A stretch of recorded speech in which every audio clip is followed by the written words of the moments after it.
EVM को सरकार ने खिलौना बना दिया है। ईवीएम को लोगों ने जो है जनता के लोकतंत्र की हत्या कर दी गई है। ईवीएम के मार्फत से अगर इनको सरकार बनानी है और माफिया और मीडिया और ये जो मनी 3M माफिया मीडिया और ये जो है ये जो हमारे जो ब्यूरोक्रेट्स लोग हैं, ये तमाम लोगों ने जिस तरह से ईवीएम के सहारे देश को गुमराह कर करके जनता के अधिकारों को छीन करके और सरकार बना लेती है, तो मुझे पूछना है सरकार से कि भाई चुनाव खत्म करो, इलेक्शन कमीशन को बंद कर दो। जरूरत नहीं है, करोड़ों रुपया अरबों रुपया खर्च होता है चुनाव में। हम लोग जो है लोकतंत्र पे विश्वास करते हैं, लेकिन सरकार लोकतंत्र को अपने पॉकेट में रखेगा, अपनी मर्जी करेगा। चुनाव आयोग पे अब आपका विश्वास नहीं रहा? कहाँ रहा? हमें तो विश्वास था चंद्रचूड़ साहब पे भी, हमें सीजीआई पे भी विश्वास था, उन्होंने भी, उनको भी बड़ा पैकेट मिल गया।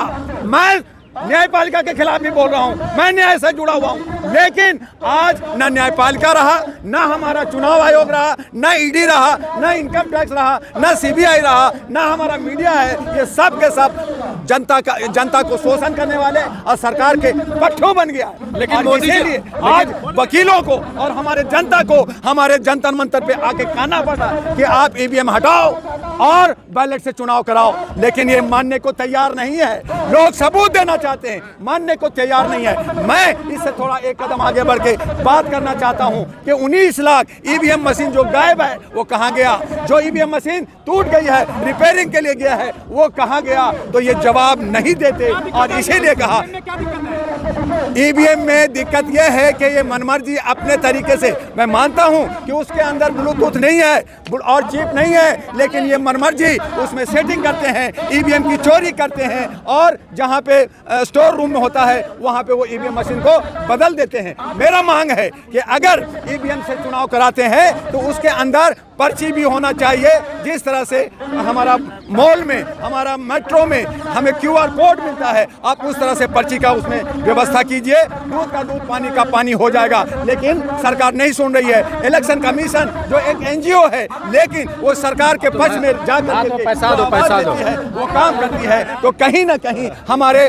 जनता के जो अधिकार है, जो मौलिक अधिकार है, वोट देने का अधिकार है, बाबा अंबेडकर ने जो अधिकार दिया, हमें संविधान दिया, संविधान को इन लोगों ने तार तार कर दिया है, संविधान को इन लोगों ने बेच दिया है, संविधान को इन्होंने खत्म कर दिया है। और जब संविधान ही ना रहा तो हमारा लोकतंत्र कहाँ रहेगा? और जब लोकतंत्र नहीं रहेगा तो हमारा देश कहाँ होगा? तो देश आज इन लोगों ने अपने मोदी बना दिया है। लेकिन मोदी जी जब विदेश जाते हैं तब तो कहते हैं कि मैं बुद्ध के भारत से आया हूँ, वहाँ डेमोक्रेसी है, मदर ऑफ डेमोक्रेसी है। यही दोगलापन है, यही दोगलापन है।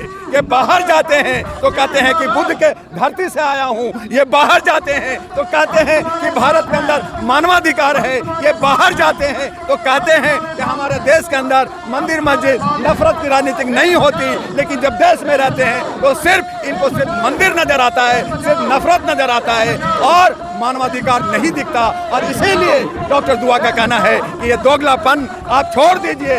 अगर आप OBC के से आते हैं, चाहे अगर आपने, तो आप ये अयोध्या के अंदर आप पुरोहित बनिए, आप जजमान क्यों बन रहे हैं? तो ये आप ईवीएम को खरीद करके, ईवीएम को अपने कब्जे में लेकर के आप 400 पार बिना चुनाव का कह रहे हैं, तो फिर चुनाव की क्या जरूरत है?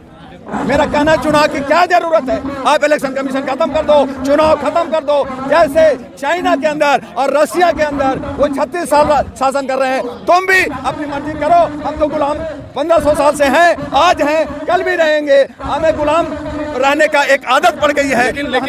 लेकिन देश के तमाम बड़े पार्टियां तो ईवीएम को लेकर के कुछ ऐसा बयान तो नहीं दे रही है ना? भैया, बड़ी पार्टियां चोर मसोरे भाई हैं, एक ही ताली के थच्चे बट्टे लोग हैं। वो लोग भी नफरत की बात कर रहे हैं, राष्ट्रीय जनगणना की बात नहीं कर रहे। वो लोग ईवीएम चाहते हैं कि जब मैं जीत गया तो मैं जीत गया, हार गया तो ईवीएम का जरा सा ठिकरा फोड़ दिया, तो अंगूर मिल गया तो जो है मीठा है, अंगूर नहीं मिला तो खट्टा है। सवाल ये है कि हमारे जनता का